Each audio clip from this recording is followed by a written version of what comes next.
Shalom, salam damai, berkah dalam. Kita teruskan dengan Injil Matius bab 3 dengan judul perikop Yohanes Pembaptis. Pada waktu itu tampillah Yohanes Pembaptis di padang gurun Yudea dan memberitakan, "Bertobatlah, sebab kerajaan surga sudah dekat." Sesungguhnya dialah yang dimaksudkan Nabi Yesaya ketika ia berkata, "Ada suara orang yang berseru-seru di padang gurun, persiapkanlah jalan bagi Tuhan, luruskanlah jalan baginya." Yohanes memakai jubah bulu unta dan ikat pinggang kulit, dan makanannya belalang dan madu hutan. Maka datanglah kepadanya penduduk dari Yerusalem, dari seluruh Yudea dan dari seluruh daerah sekitar Yordan. Lalu sambil mengaku dosanya mereka dibaptis oleh Yohanes di sungai Yordan. Tetapi waktu ia melihat banyak orang Farisi dan orang Saduki datang untuk dibaptis, berkatalah ia kepada mereka, "Hai kamu keturunan ular beludak, siapakah yang mengatakan kepada kamu bahwa kamu dapat melarikan diri dari murka yang akan datang? Jadi hasilkanlah buah yang sesuai dengan pertobatan, dan janganlah mengira bahwa kamu dapat berkata dalam hatimu, Abraham adalah bapa kami. Karena aku berkata kepadamu, Allah dapat menjadikan anak-anak bagi Abraham dari batu-batu ini. Kapak sudah tersedia pada akar pohon, dan setiap pohon yang tidak menghasilkan buah yang baik pasti ditebang dan dibuang ke dalam api. Aku membaptis kamu dengan air sebagai tanda pertobatan, tetapi ia yang datang kemudian daripadaku lebih berkuasa daripadaku, dan aku tidak layak melepaskan kasutnya. Ia akan membaptis kamu dengan Roh Kudus dan dengan api. Alat penapis sudah di tangannya. Ia akan membersihkan tempat pengirikannya dan mengumpulkan gandumnya ke dalam lumbung, tetapi debu jerami itu akan dibakarnya dalam api yang tidak terpadamkan." Demikianlah sabda Tuhan. Datanglah Yohanes Pembaptis tampil di padang gurun. Yohanes Pembaptis tinggal di padang gurun, makanannya belalang dan madu hutan. Masih ada madu ternyata ya di padang gurun ya. Ya waktu itu ya nggak semuanya padang gurun, sebagian juga ada pohon-pohonan. Ada jangkrik, ada belalang ya. Belalang kan makanannya daun-daunan, jadi mestinya juga ada ya pohon-pohon. Nah, Yohanes Pembaptis ini diutus oleh Tuhan Yesus datang untuk mempersiapkan datangan Yesus Kristus. Bertobatlah sebab kerajaan surga sudah dekat. Jadi itu yang dikatakan oleh Yohanes Pembaptis. Dan banyak orang dari Yerusalem dan dari seluruh Yudea dan juga dari sekitar Yordan, mereka datang untuk dibaptis oleh Yohanes, dan mereka juga mengaku dosanya lalu dibaptis. Lalu juga ada orang-orang Farisi dan orang Saduki yang minta dibaptis.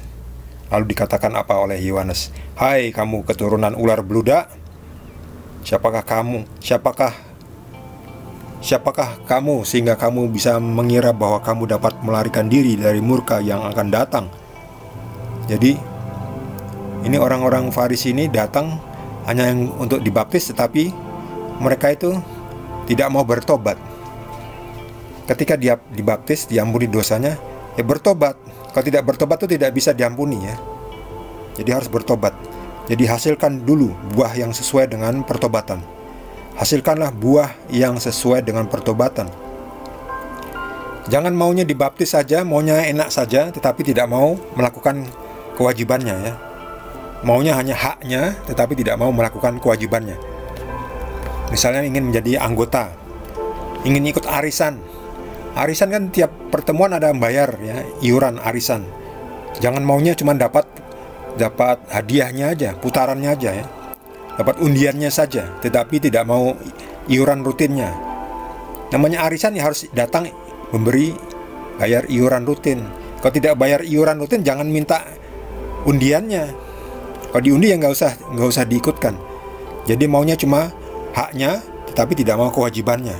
Ada itu banyak sekali seperti itu, orang-orang di sekitar kita ini banyak orang-orang seperti itu. maunya dapat hadiahnya tetapi tidak mau kewajibannya. Persyaratannya tidak mau dipenuhi. Jadi kalau mau diampuni ya harus bertobat. Hasilkanlah buah yang sesuai dengan pertobatan. Mana buah-buah dari hasil pertobatan itu? Hasilkanlah, baru Anda dinamakan bertobat. Kalau tidak, Anda hanya menipu diri sendiri. Janganlah mengira bahwa kamu dapat berkata dalam hatimu, Abraham adalah bapa kami. Jadi orang-orang banyak yang bangga. Abraham adalah bapa kami keturunan Abraham. Lalu dikatakan oleh Yohanes, Allah dapat menjadikan anak-anak bagi Abraham dari batu-batu ini. Jadi Tuhan bisa mengubah batu-batu menjadi anak-anak bagi Abraham. Jadi jangan berbangga yang kosong. Saya keturunan Abraham. Keturunan Abraham harusnya berbuat baik nggak ngebom nggak menyandera, sandera. Ini di Hamas di Palestina menyandera nenek-nenek 85 tahun disandera, lalu dibebaskan. Katanya mereka berbuat baik. Ini saya menunjukkan kebaikan. Kalau baik, kenapa dari awalnya menyandera nenek-nenek yang tidak bersalah usia 85 tahun disandera? Untuk apa? Kalau memang baik, jangan menyandera orang-orang sipil. Disanderalah tentara-tentara Sesama tentara silahkan sandera menyandera, tetapi orang sipil jangan disandera, apalagi anak-anak, wanita, lansia. Itu seperti itu, tidak menghasilkan buah yang baik. Setiap pohon yang tidak menghasilkan buah yang baik pasti ditebang dan dibuang ke dalam api. Aku membaptis kamu dengan air, tetapi Ia, yaitu Yesus yang akan datang setelah aku akan membaptis kamu dengan Roh Kudus dan dengan api. Ini api Roh Kudus maksudnya Apinya bukan api duniawi, tetapi api Roh Kudus yang menyalakan api di dalam roh kita, di dalam jiwa kita yang selalu menyala-nyala, api Roh Kudus. Ia akan membersihkan tempat pengirikannya dan mengumpulkan gandum ke dalam lumbung, tetapi ilalang jerami akan dibakarnya dalam api yang tidak terpadamkan. Bagi saudara yang mendapatkan tambahan pencerahan dari Roh Kudus, boleh juga berbagi dengan kita semua. Bagi yang belum subscribe, jangan lupa di subscribe dan juga di like. Kita akan lanjutkan dengan perikop berikutnya dari Injil Matius bab 3. Terima kasih. Tuhan Yesus berkati kita semua.